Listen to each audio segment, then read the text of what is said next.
عن أبي أمامة رضي الله عنه عن النبي صلى الله عليه وسلم أنه يقول: ما استفاد المؤمن بعد تقوى الله خيرا له من زوجة صالحة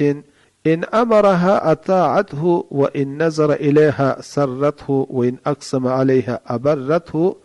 وإن غاب عنها نصحته في نفسها وماله. رواه ابن الماجه. رسول الله صلی الله علیه وسلم فرمایلی دی وای مؤمن د تقوا څخه وروسته تر دغه غوره شی لاسته نه دی راوړی چې د یو صالحه ښځه ولري،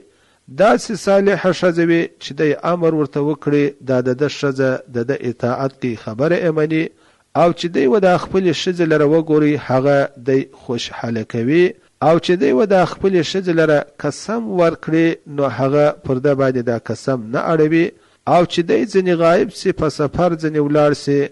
نو دا د ښځه هم په ځان کې هم د په مال کې خیانت نه ورسره کوي، یعنی د خپل ځان حفاظت هم کوي د خپل خاوند لپاره او د میړه د مال حفاظت هم کوي.